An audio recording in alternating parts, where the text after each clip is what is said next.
Gracias, gracias. Cuando yo era un niño más o menos de 10 años, 11,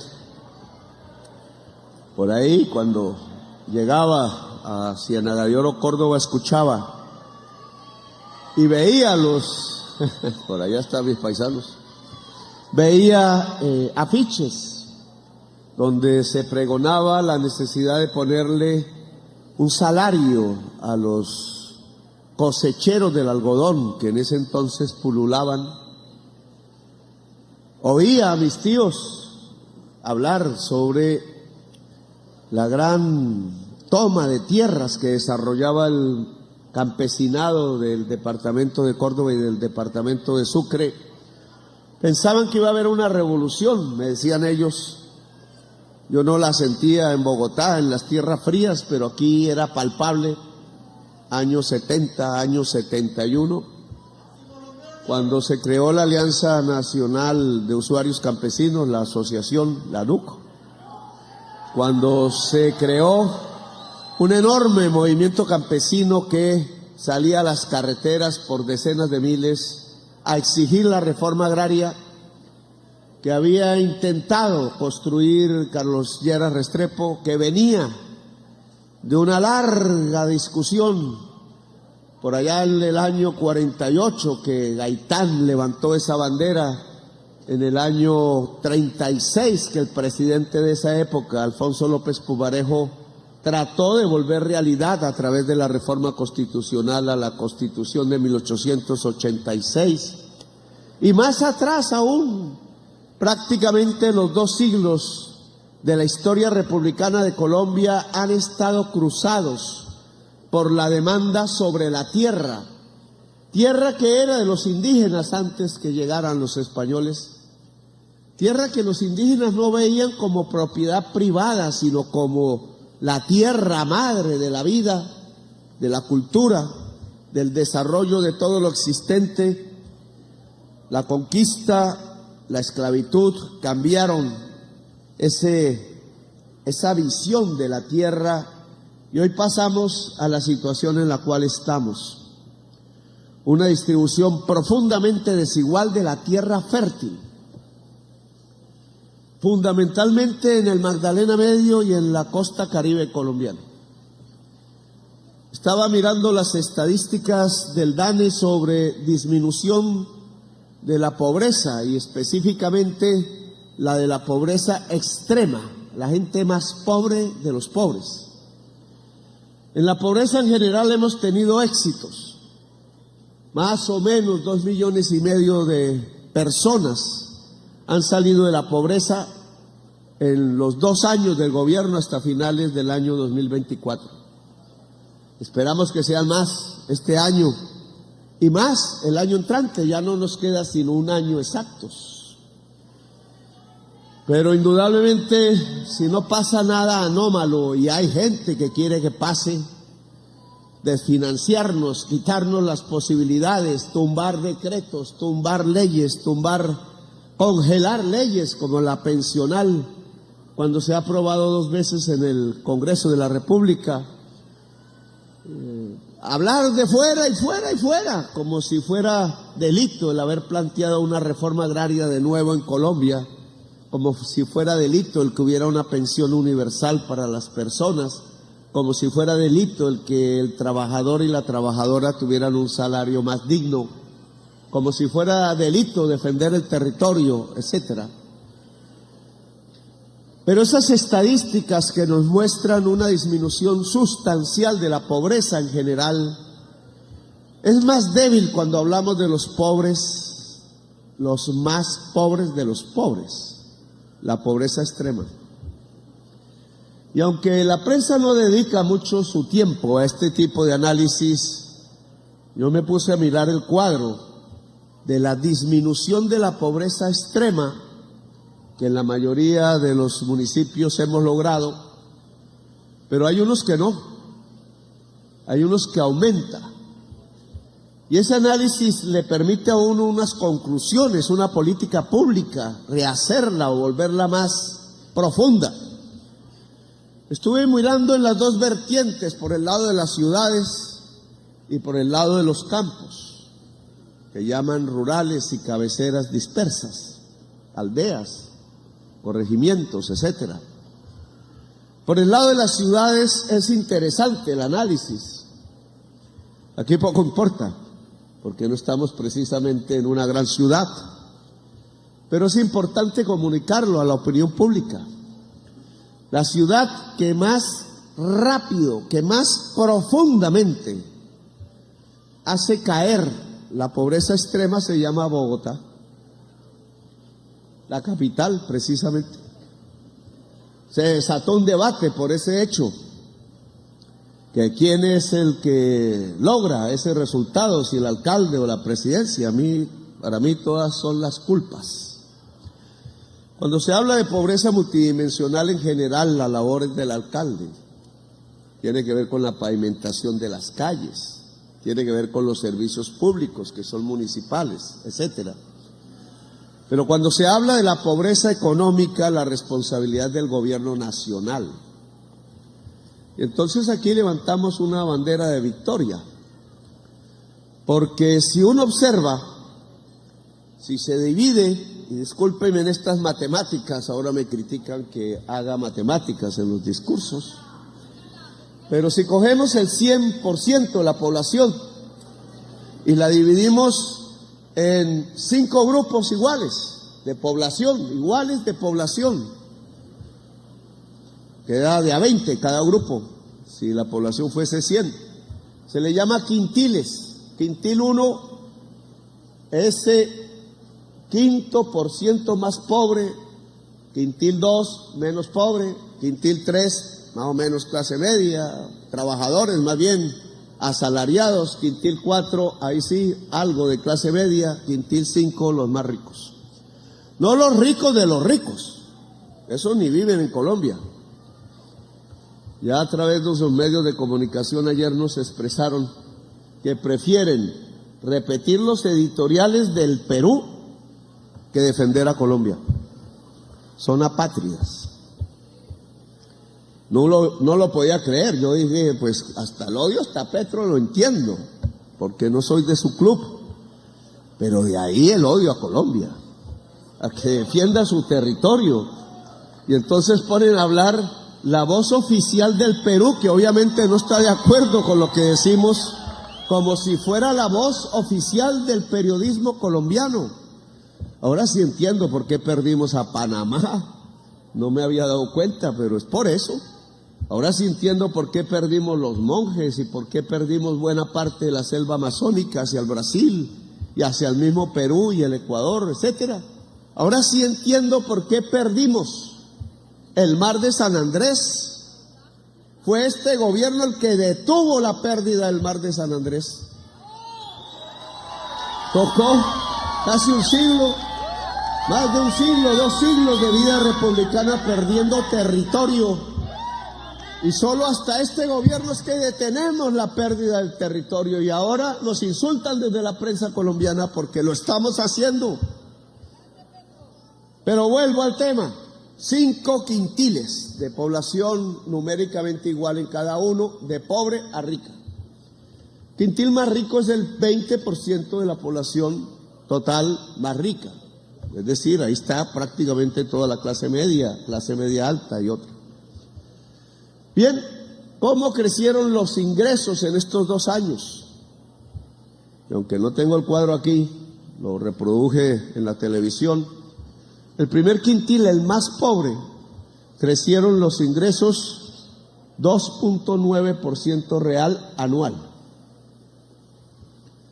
El siguiente, el 2, que es de población pobre, 5.6% real anual. El siguiente, algo así como 5.8, 3, el 4, 5, es decir, el 2, el 3 y el 4, la mayor parte de la población en el medio y en la pobreza, pero no extrema, crecieron 2 veces más sus ingresos reales que la población más pobre de los pobres. Los ricos crecieron 3.5, menos que los trabajadores, menos que la población pobre, no tan pobre, vulnerable le llaman, menos que la población pobre, excepto los de la extrema pobreza. Eso significa una cosa que la prensa no analizó, ni los analistas del neoliberalismo, y es que creció mucho el estrato, no el estrato, sino el quintil 2, el quintil 3 y el quintil 4, 3/5 partes de la población ahí metidas, porque elevamos el salario mínimo y porque mejoramos las condiciones salariales del pueblo colombiano y porque conquistamos la tasa de desempleo más baja de la historia.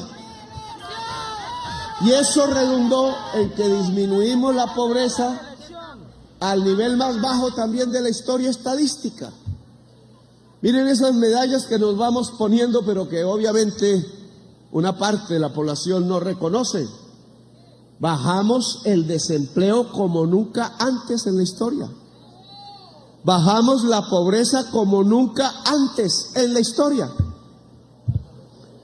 Yo me enorgullezco de eso y ojalá este año y el año entrante que queda podamos aún tener mejores resultados de los que ya hemos mostrado a finales del 2024. Y creo que sí, por lo que he visto en salud, en la semana 30 que lo vamos a publicar, Saade, para que ponga atención, porque ya tendríamos un resultado preliminar sobre este año, en lo que va la mitad del año pasado, de la mitad del año presente. Bien, nosotros logramos entonces a través de la política salarial y el crecimiento del salario mínimo hacer crecer los ingresos reales de 3/5 partes de la población, pero no logramos que la extrema pobreza del país, sobre todo rural, pudiera tener la misma velocidad de crecimiento de sus ingresos. Y esto es el tema que hay que analizar. Para la ciudad de Bogotá, le comentaba, pues la mayoría de la población es asalariada. Y los pobres extremos de Bogotá, porque viven en una ciudad conglomerada, densa, pues se benefician de que la gente tenga un mejor salario, porque si venden yucas, si venden papas fritas, si venden dulces, pues el señor asalariado, la señora asalariada les compra más y logra arrastrar más que en cualquier otra parte del país la salida de la pobreza extrema. Por eso Bogotá tiene la tasa de caída de la pobreza extrema más alta de Colombia, por lo menos en las ciudades. La causa, elevar el salario mínimo real y mejorar las condiciones laborales del pueblo trabajador. No es otra. E incluso en los cuadros últimos se corrobora, porque un pobre tiene hoy más ingresos para comprar pasajes de Transmilenio que hace un año. Y así se miden las cosas en Bogotá. Es como si hubiéramos establecido de nuevo el subsidio al Transmilenio que le quitaron a la Bogotá humana esa política. Ahora bien, ¿qué pasa con la ciudad que más crece en pobreza extrema? O sea, lo contrario. Adivinen cuál es esa ciudad que más crece en pobreza extrema de todas las ciudades de Colombia. Barranquilla. Miren esa paradoja. Yo diría que Barranquilla está en un pleno proceso de empobrecimiento. Pero para la prensa es la joya de la corona, porque la maneja un amigo de ellos, una familia. Y mucha gente de Barranquilla se cree el cuento. Y esto ya es Caribe, la principal ciudad del Caribe. Y esto implica que si Barranquilla y la segunda es Riohacha, entonces indudablemente tenemos un problema de empobrecimiento de ciudades caribeñas. No sucede con Mentería, no sucede con Sincelejo, no sucede con Cartagena, no sucede con Santa Marta ni Valledupar.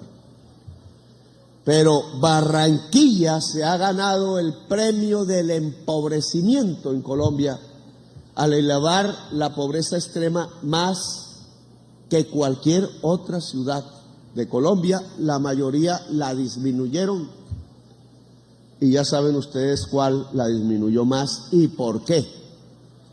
Eso significa que mientras subimos el salario mínimo, se beneficia más ciudades como Bogotá, como Medellín, como Bucaramanga, que Cali, que Barranquilla, que Riohacha. Esas tres ciudades aumentaron la pobreza extrema: Cali, Barranquilla y Riohacha.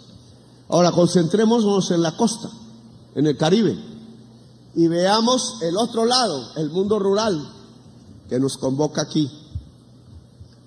También por regiones, por municipios, se puede establecer qué regiones, incluso departamentos, vieron bajar más rápidamente la pobreza extrema y qué otros departamentos no lo hicieron.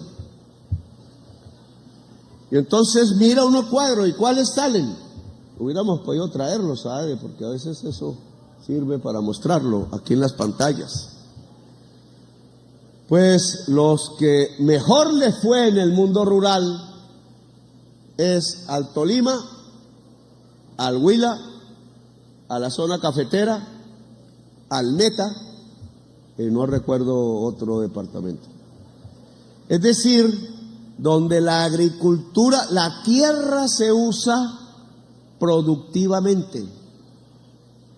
El Tolima en el valle del río Magdalena, el Huila en el valle del río Magdalena y en las montañas que son cafeteras, en la región cafetera, pues ni se diga, en el piedemonte llanero, la tierra se usa para la agricultura. Y trata a la población campesina de allí y pequeños, medianos empresarios de esas regiones de hacerla producir más por hectárea, de innovar, de emplear tecnologías que permitan un mejor producto. Y en el caso de las montañas, el café pues goza de un gran precio internacional hoy, quizás de los más altos desde hace mucho tiempo, que ha permitido que la familia cafetera tenga mejores ingresos que antes. Eso ha hecho que esas regiones disminuyan la pobreza extrema. Mucho. Ahora adivinen qué regiones no disminuyen la pobreza extrema en el mundo rural. Y el mapa muestra el Caribe colombiano.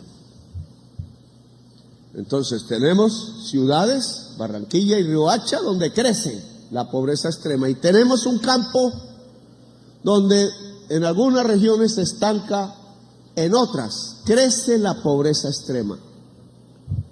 ¿Por qué la diferencia entre estos campos y los campos que mencioné antes de regiones donde sí se logró bajar la pobreza extrema en Colombia? La diferencia no es la tierra ni el agua. Incluso diría que no es la temperatura, porque esta temperatura está igual allá en el Magdalena Medio y en el Magdalena del Tolima. La diferencia está en si produce la tierra o no. Y entonces, mientras tenemos tierras completamente cultivadas de arroz, ¿cierto?, de yuca, de etcétera, hay potreros de tierra fértil donde apenas pasa una vaca cada hectárea en la costa colombiana, o 2 vacas a lo menos, y esa vaca no necesita mucho puesto de trabajo, la dejan caminar por ahí, de vez en cuando hay que vacunarla, cuidarla, etcétera, y si tiene leche, pues da algo de leche. Tenemos una baja productividad de la tierra en la costa, a pesar de que es fértil, mientras en otras partes se usa al máximo. Ahí donde se usa al máximo para producir alimentos, la gente es menos pobre. Ahí donde no se usa la tierra, la gente es pobre. Y no solo es pobre el mundo rural, sino que la misma ciudad termina empobreciéndose, como lo estamos viendo en el caso de Barranquilla y de Riohacha. Ese es el problema del Caribe, problema al que no le han atendido sus políticos, porque como ustedes saben, los políticos pues compran los votos a los más pobres. Los más pobres necesitan esa plata, no se dan cuenta lo que eligen, y lo que eligen son los dueños de estos grandes potreros inmensos, donde solo pasa una vaca cada 1 hectárea o cada 2 hectáreas. Es decir, el mismo pobre reproduce la pobreza en su región al elegir a los terratenientes. Los representantes de buena parte de la política del Caribe son terratenientes, si es que no mafiosos. Muy pocos representan genuinamente al pueblo caribeño. Esto es política, pero hablemos de la tierra. Lo que necesitaríamos es una política que haga que la tierra produzca en la costa caribe. Ese es el objetivo. Que no sea para... La vaca no tiene la culpa, la vaca da leche y da carne además, alimentos. Pero es que una cosa es una vaca cada hectárea, que por ahí necesita, yo tenía las cuentas, ya no las recuerdo en este momento, pero si esa misma hectárea se cultivara de arroz, por poner un ejemplo, habría 8 veces más puestos de trabajo en la misma hectárea que si está la vaca suelta.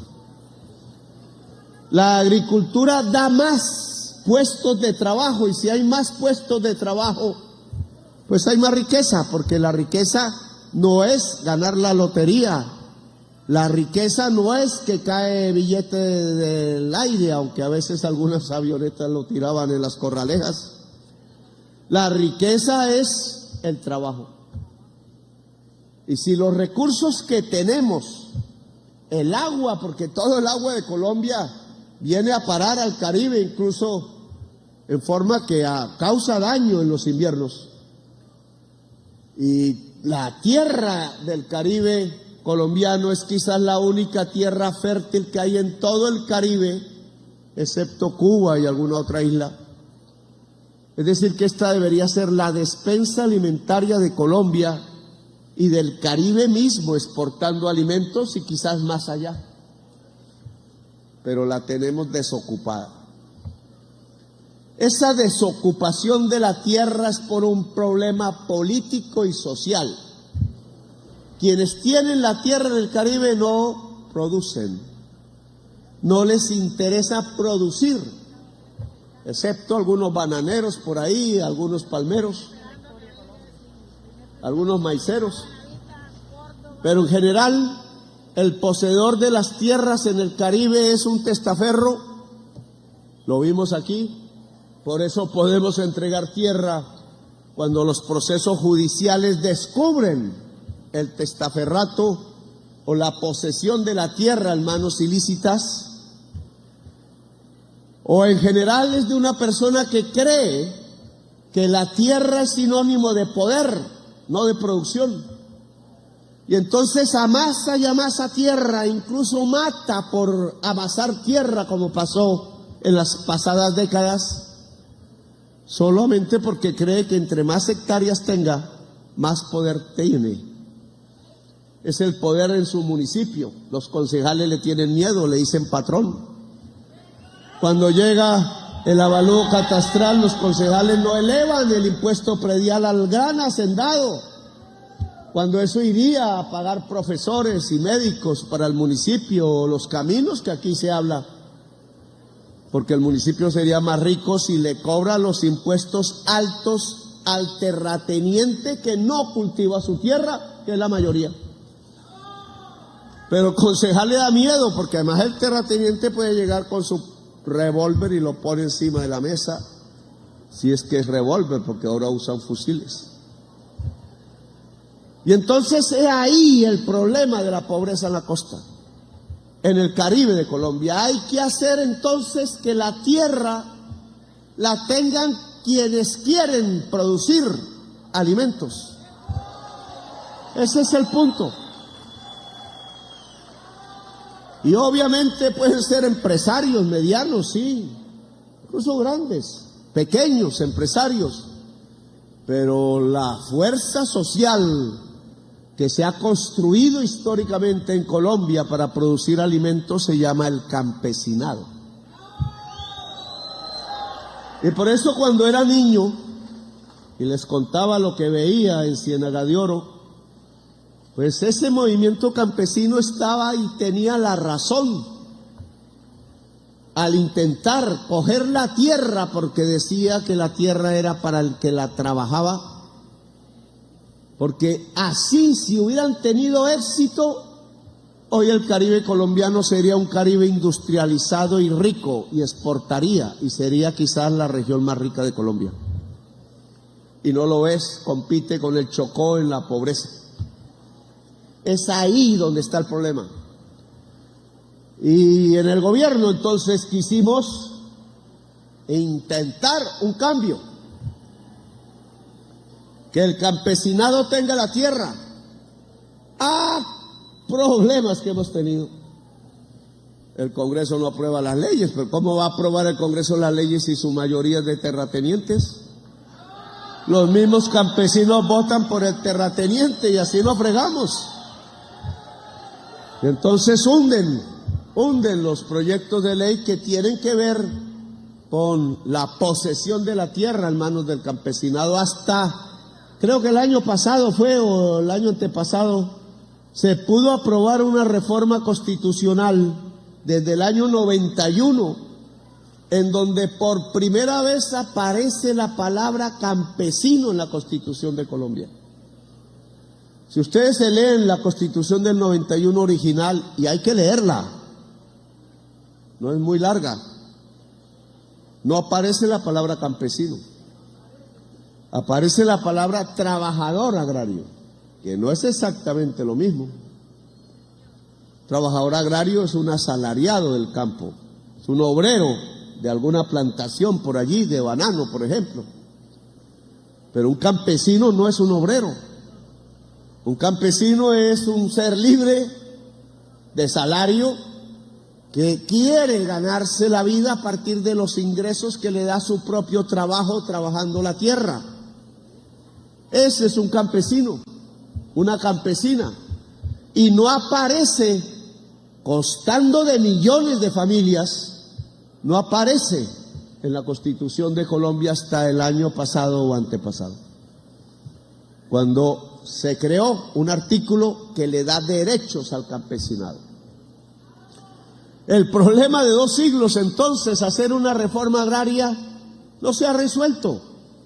Me da la impresión que en estos 2 siglos, 200 años, el gobierno que más le ha entregado tierra al campesinado de Colombia es el gobierno de Gustavo Petro, el gobierno del cambio.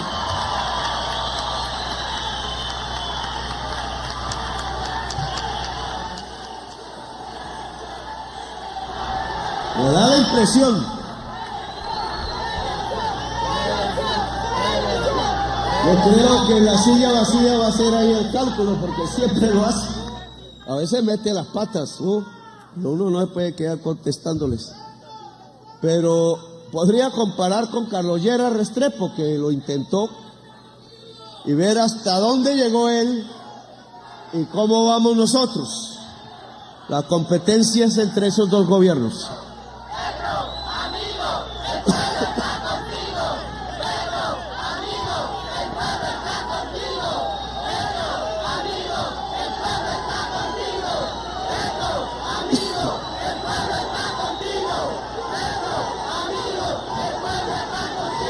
Bien, hay que reelegir la reforma agraria, ojo. Miren ahí los programas de todos esos candidatos, a ver, ¿quién habla de reforma agraria? La Cabal seguro que no. Pero bueno, no puedo hacer política tampoco, entonces hay que reelegir la reforma agraria, porque es los objetivos del pueblo en un programa. Nosotros lo pusimos en nuestro programa e intentamos cumplir y ya vamos adelante. Aquí estamos entregando 6.500 hectáreas para 11 municipios, más o menos 1.000 familias beneficiadas. Los municipios ya los había leído.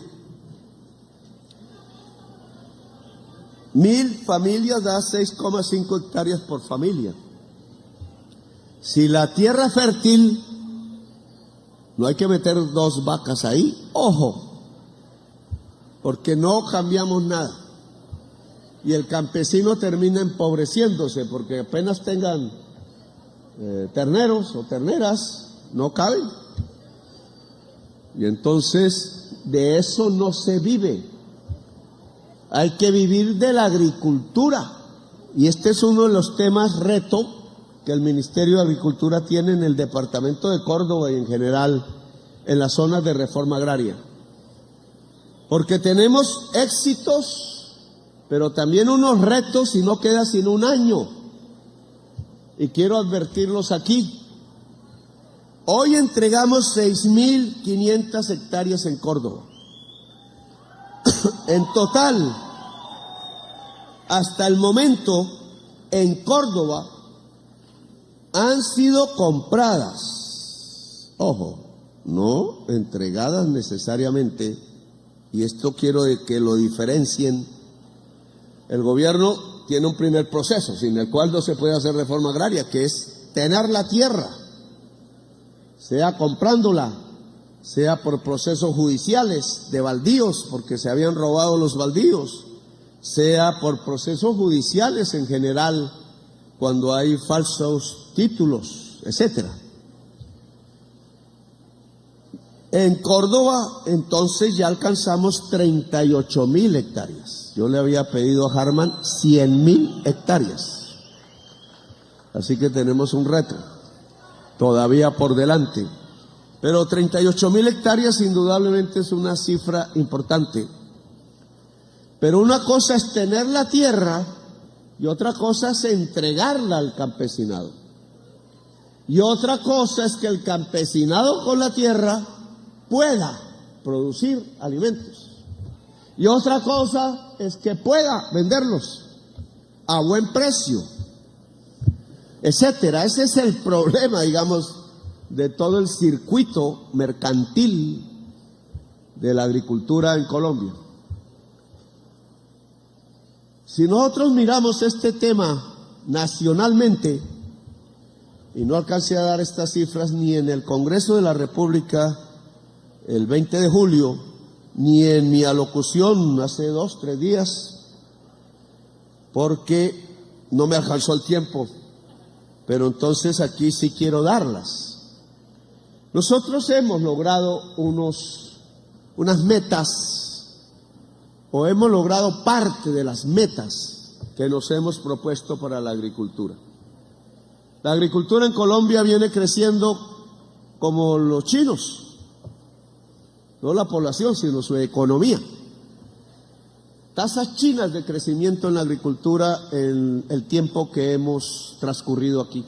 Eso no había pasado tampoco antes. 9%, 10%, 7% anual, real. ¿Por qué es? Lo dije, eso sí lo dije en mi alocución, no lo analiza la prensa. Es porque nosotros hemos desestimulado y el mundo ha desestimulado el carbón y el petróleo y el gas.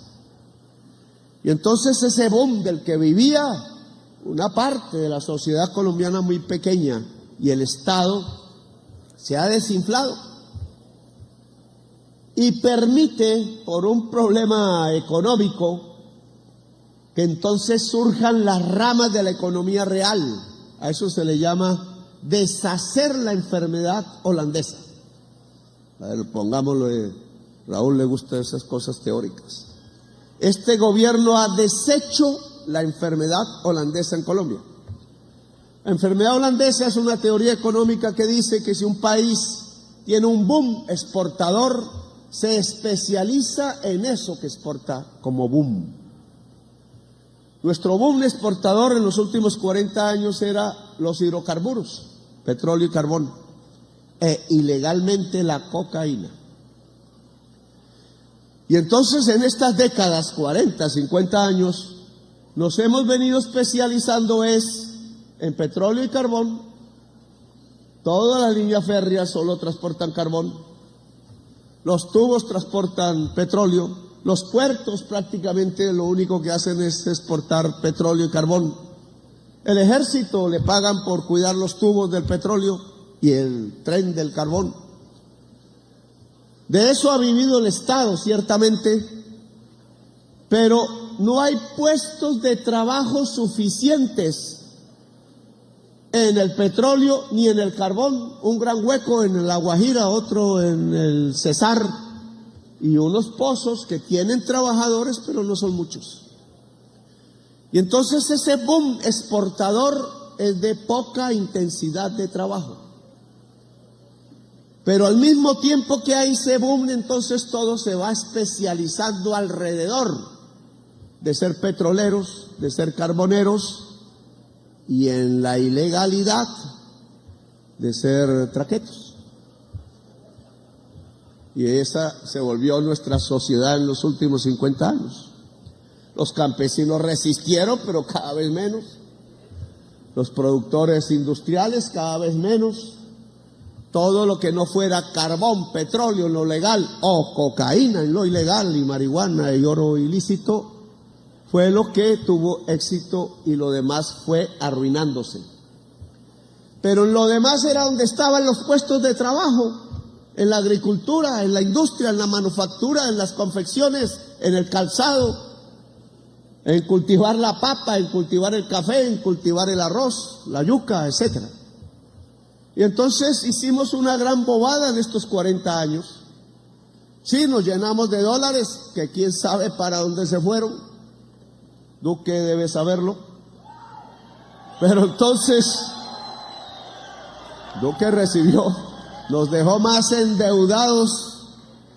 Ay, Dios mío, que a mí me tocó pagar las deudas de Duque. Pero entonces se nos desarrolló una extracción que no tiene puestos de trabajo en abundancia. Y se nos cayeron las ramas económicas que sí tenían los puestos de trabajo. En conclusión, lo que el país vio fue la más alta desigualdad social y una caída muy pequeña de la pobreza. Incluso en Duque se disparó para arriba y llegó casi al 40% de la población colombiana. Nosotros ya la bajamos al 30%. Esa es la economía de Colombia. ¿Qué hicimos nosotros? Pues desenchufar el boom del petróleo y del carbón, e intentamos el de la cocaína. Me tienen rabia los narcotraficantes. Me están buscando. En el mundo me están buscando. No solo aquí. Pero eso, al caer de 90 millones de toneladas de carbono, ahora se venden 60 millones en el exterior. El petróleo le pasa igual, a la cocaína creo que no tanto. Entonces le dio un respiro a la agricultura, le dio un respiro a la industria no petrolera, y ahí sí hay puestos de trabajo, y ahí está el secreto de por qué tenemos la tasa más baja de desempleo de la historia estadística de Colombia.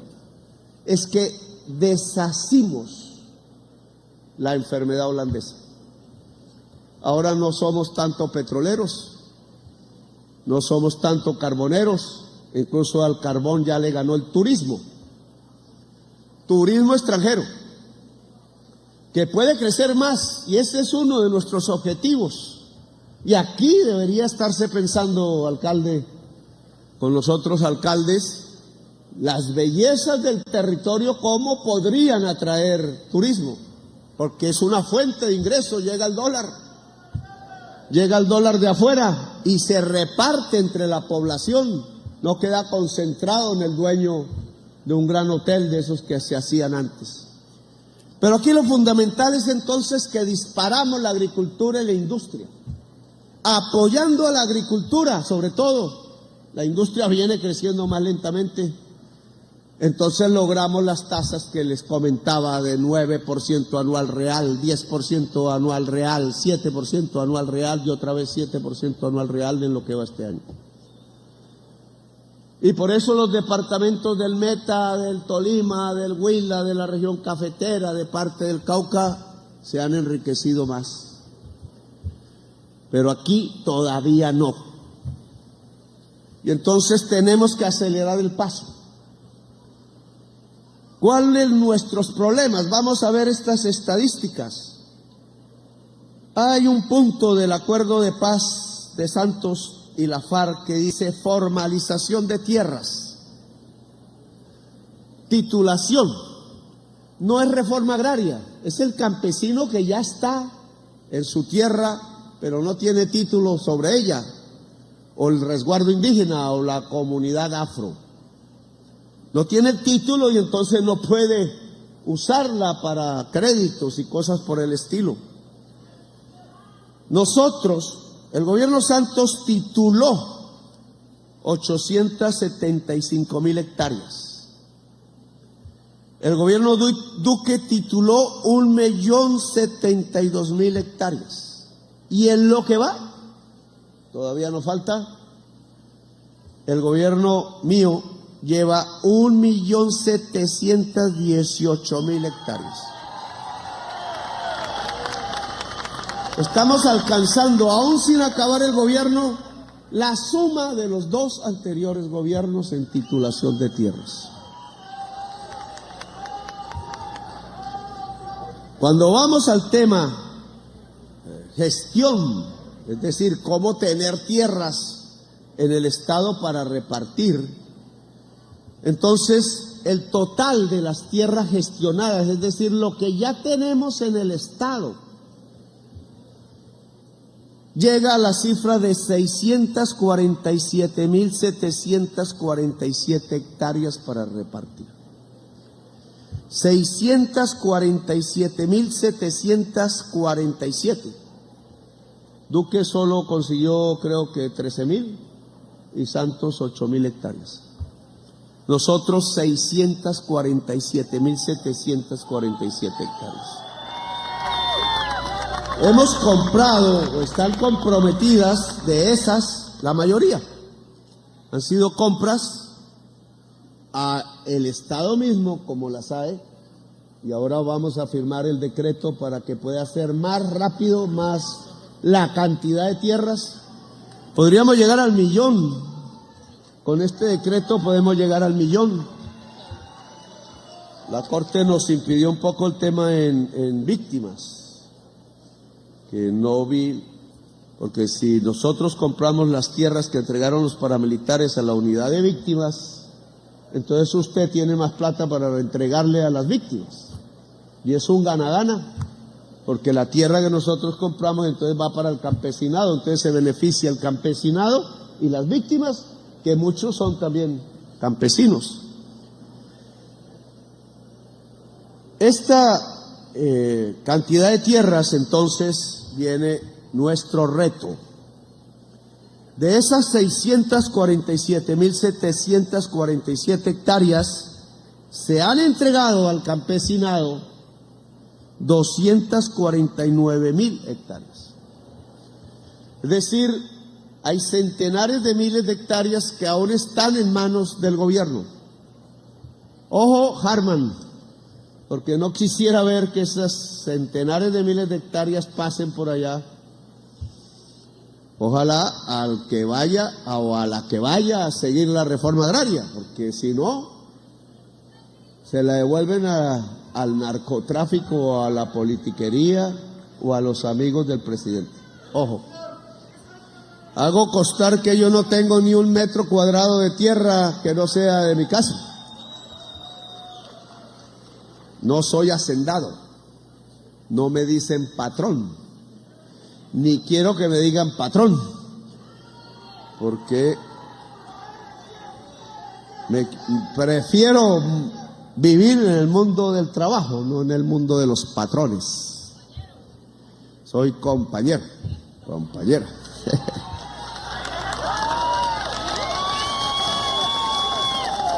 Entonces, si pasamos a 1 millón de hectáreas, cojamos la cifra que tenemos, 647,000, y hemos entregado 249,000, hay un reto de casi 400,000 hectáreas que hay que entregarle al campesinado en diversas partes del país. Y esto implica, Harman, que hay que fortalecer las unidades de trabajo que están dedicadas a este asunto, porque hay que acelerar en un año.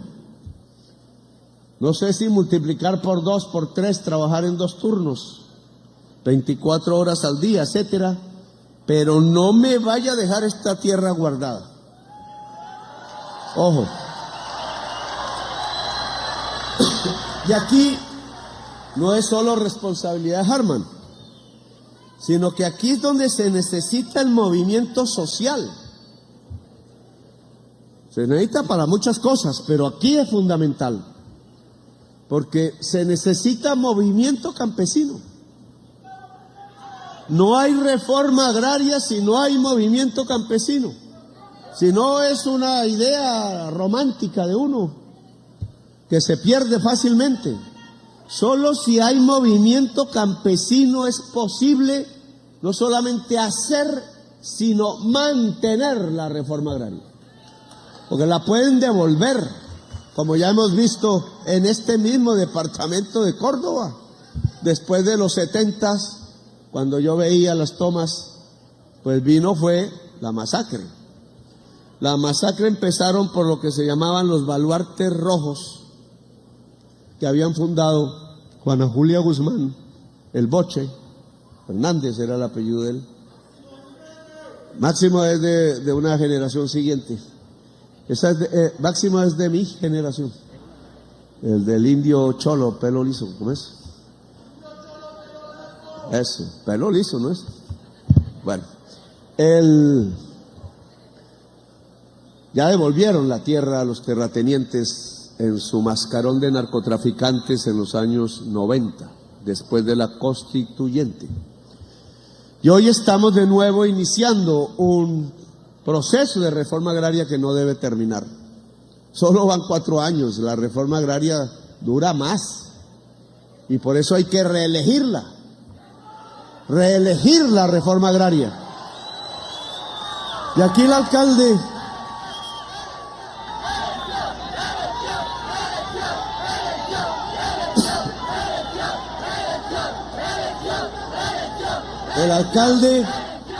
de Tierra Alta, en sus palabras, bien dice que es alrededor de la tierra donde la violencia ha estallado. Es alrededor de la tierra donde la violencia ha estallado. Y la tierra entonces democráticamente repartida entre la gente que quiere producir, entonces es sinónimo de paz. No habría, si se hubiera hecho la reforma agraria antes, zonas de cultivo de coca. Allá hay un poco de campesinos tratando de sobrevivir con la hoja de coca, en la frontera de Colombia básicamente, pero es que no les dieron tierra antes, están en la selva y cogen un pedazo de espacio para cultivar la hoja de coca y sobrevivir. La mejor medida contra el cultivo de hoja de coca es la reforma agraria. Eso no lo ha podido entender el gobierno de los Estados Unidos, a pesar que fue John F. Kennedy el que lo propuso para Colombia, cuando vino aquí a Colombia, y ahí se creó el INCORA. Es decir, no estamos en una propuesta revolucionaria, aunque sí, porque Mao Zedong la hizo y los rusos hicieron otra cosa, pero difícil de entender, casi se mueren de hambre. Le quitaron la tierra al campesino y volvieron la propiedad de la tierra estatal, y eso no funcionó. Pero el que vino aquí a decir que había que repartir la tierra después de mucho tiempo, porque ya lo había dicho Murillo Toro y otros, fue John F. Kennedy, cuando propuso una alianza para el progreso, y entre los mecanismos de la alianza para el progreso dijo reforma agraria, y se creó el INCORA. Ojalá nuestro amigo Trump volviera a leer a John F. Kennedy, porque ahí sí que nos podríamos entender de maravillas. El gobierno de Trump debería entender que la mejor forma para que no haya cultivos de hoja de coca en Colombia es hacer una reforma agraria en la tierra fértil donde se tienen que colocar los campesinos que han tenido que salir hacia los páramos, hacia los desiertos o hacia las selvas. Y por eso hay narcotráfico en Colombia. Bien, entonces, no solamente estos 400.000 hectáreas que aún tenemos, más las que logremos adquirir, hay que repartirlas, sino que hay que entregar crédito barato, poner unidades de producción, la tierra produciendo alimentos agrícolas, agricultura, y entonces el Banco Agrario, que no sé si está por aquí, tiene que acompasarse al proceso de la reforma agraria en el Caribe. Mientras la tierra del Caribe no produzca alimentos y esté asolada por el sol, sin árboles casi, como sucede en las praderas que tenemos en buena parte del Caribe colombiano, habrá pobreza. Cuando esa tierra se cultive en manos de campesinos y de pequeños y medianos empresarios, Barranquilla será rica, Montería será rica, Cartagena será rica, porque serán ciudades exportadoras de agroindustria, y el pequeño poblado será rico, y entonces el viejo ya no tendrá, como yo me acuerdo que veía, le decían ron blanco, en el bolsillo de atrás llevaba la botella, tomando mientras caminaba y se sentaba en el parque hasta que acababa la botella y después pedía limosna para otra botella, porque no quería sentirse triste en un pueblo que se quedaba sin sus jóvenes, sin sus hijos, porque tenían que irse todos a ver de qué iban a vivir en otros lugares del mundo o en la ciudad de Bogotá o de Medellín. Aquí hay que cultivar la tierra, y entonces algo hemos hecho. Ya van 647.000 hectáreas en el gobierno, que deben pasar 1 millón apenas firme este decreto y empiece a funcionar.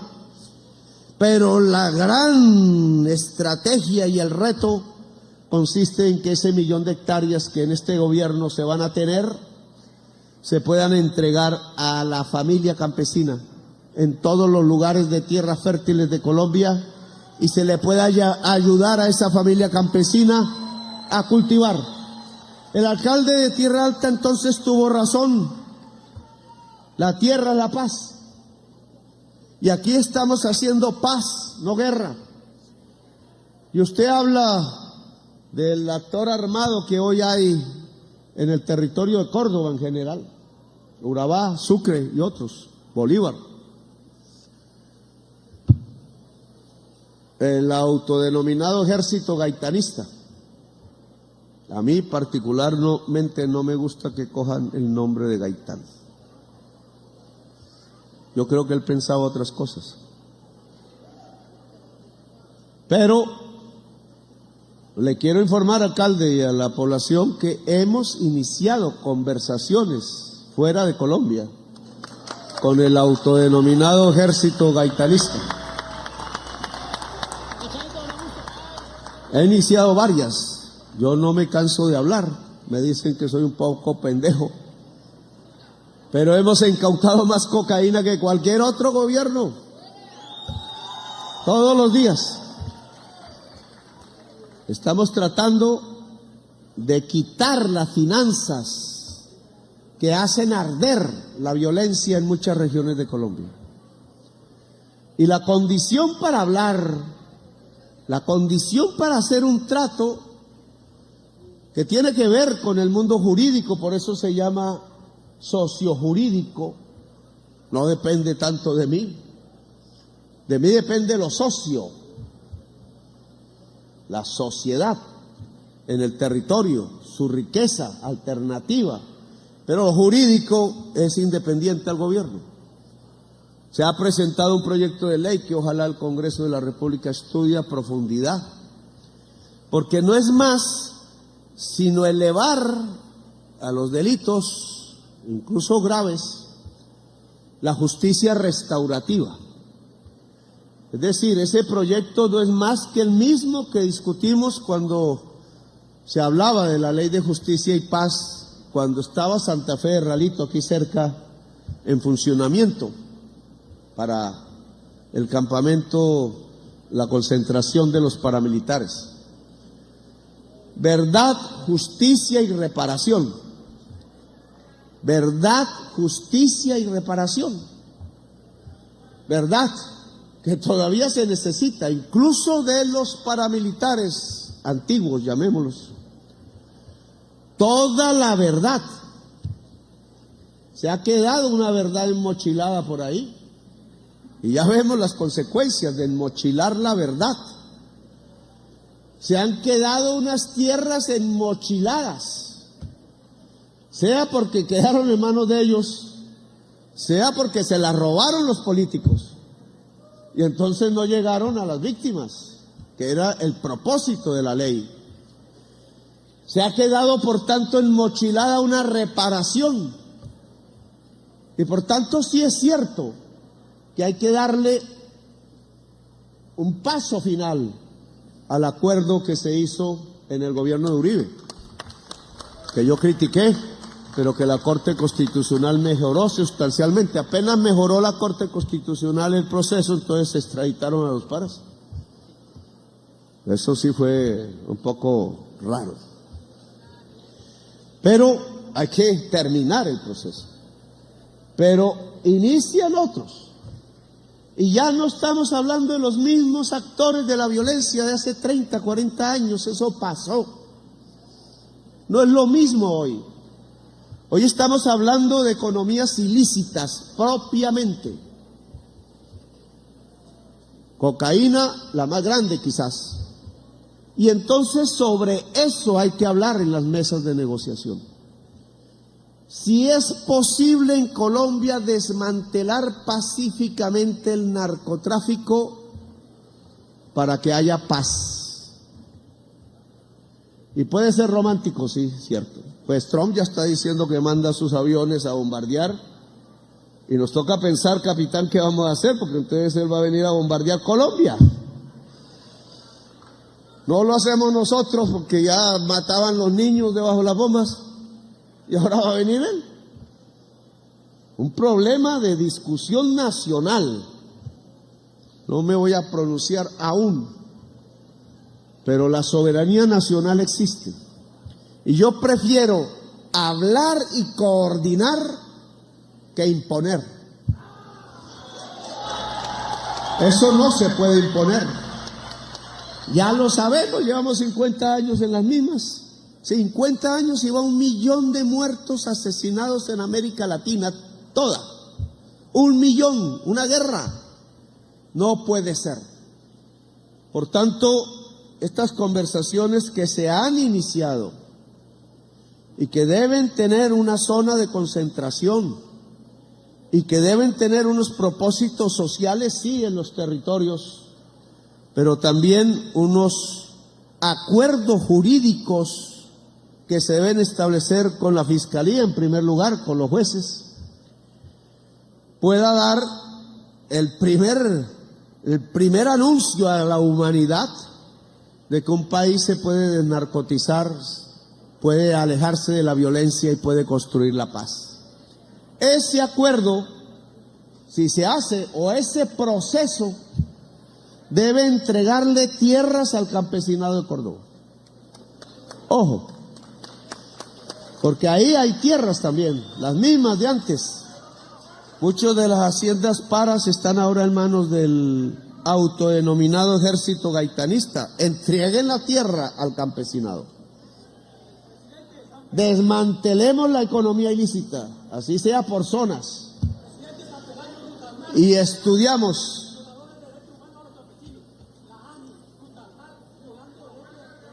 La ANI.